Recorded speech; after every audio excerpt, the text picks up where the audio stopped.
பொதுமக்களுக்கு தேவையான அடிப்படை வசதிகள், பொதுமக்களுக்கு தேவையான தங்குமிட வசதிகள், பொதுமக்கள் பக்தர்கள் வரப்போது அவர்களுக்கு தேவையான அடிப்படையிலான கழிப்பறை வசதிகள் போன்ற இந்த வசதிகளை மேம்படுத்துவதை காட்டிலும் இவர்கள் கமர்ஷியலாக கோவில்களுக்கு திருமண மண்டபங்கள் கட்டுவதிலும் வணிக வளாகங்கள் கட்டுவதிலும் அதன் மூலமாக வருவாய் ஈட்டுவதை மட்டுமே குறிக்கோளாக வைத்துக் கொண்டு இந்த திட்டங்களை துவங்கியதன் காரணமாக மேலும் அதன் மீது பல்வேறு நீதிமன்ற வழக்குகள், ஸ்டே ஆர்டர்ஸ் இருப்பதனால நாம் அதையெல்லாம் ரத்து செய்து அறிவிச்சிருந்தோம்.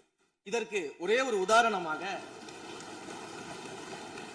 எந்த அளவிற்கு கோவில்களை கமர்ஷியலாக மாற்றுவதற்கு கடந்த ஆட்சி காலத்தில் முயற்சி செய்து கொண்டிருந்தார் என்பதற்காக ஒரே ஒரு சிறிய உதாரணத்தை மட்டும் சொல்லிடுறேன்.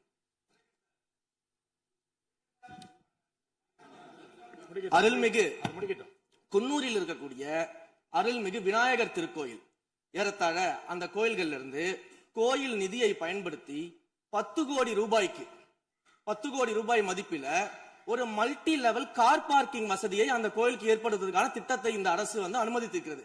இதற்கு முன்னால் இருந்தக்கூடிய அமைச்சர் அவர்கள் அதை அறிவித்திருக்கிறாங்க. அந்த கோயில்ல ஒட்டுமொத்தமாக மாதத்திற்கு வரக்கூடிய பக்தர்களின் எண்ணிக்கையே 500 தான் ஆவரேஜா. அதே போல அந்த கோவில்களுக்கு அடிப்படையில கழிப்பறை வசதி கூட கிடையாது. இது மட்டும் இல்ல, குன்னூர் மற்றும் உதகையை சுற்றி இருக்கக்கூடிய அனைத்து பகுதிகளிலும் இருக்கக்கூடிய 50 கோவில்கள்ல பேசிக்கா இருக்கக்கூடிய டாய்லெட் ஃபெசிலிட்டிஸ் கூட அங்க இருக்கக்கூடிய கோயில்களுக்கு கிடையாது. அப்படிப்பட்ட இடங்கள்ல கோயில் நிதியை பயன்படுத்தி எதற்காக மல்டி லெவல் கார் பார்க்கிங் தேவைப்படுது? இந்து சமய அறநிலைத்துறை கொடைகள் என்ற ஒரு சட்டம் இருக்கின்றது. அந்த சட்டத்தில் விதி 69 என்ற குறிப்பிடப்பட்டிருக்கின்ற அந்த பணிகள் சட்ட விதிகளுக்கு உட்பட்டு சட்டத்தின் 36 பிரிவிலிருந்து தான் இந்த பணிகள் மேற்கொள்ளப்பட்டன.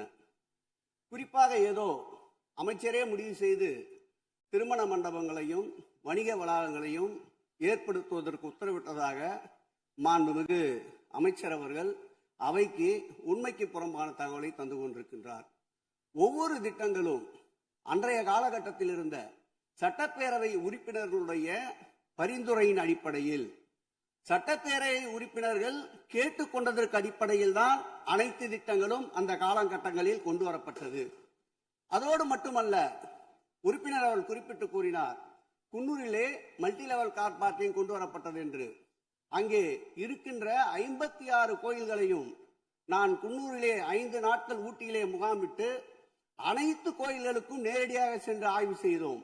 அந்த ஆய்வின் அடிப்படையில் அந்த திருக்கோயில்களுக்கு வருகின்ற பக்தர்களுடைய அடிப்படை தேவைகளுக்கு வருமானத்தை உயர்த்துவதற்காக குன்னூருக்கு சுற்றுலாவிற்கு வருகின்ற மக்களுடைய வாகனங்கள் போதிய அளவிற்கு பார்க்கிங்களுக்கு இடமில்லாமல் தவிக்கின்ற சூழ்நிலையில் அங்கே மல்டி லெவல் பார்க்கிங் கொண்டு வந்தால் நகராட்சி பரிந்துரையின் அடிப்படையில் வருமானம் பெருகும்.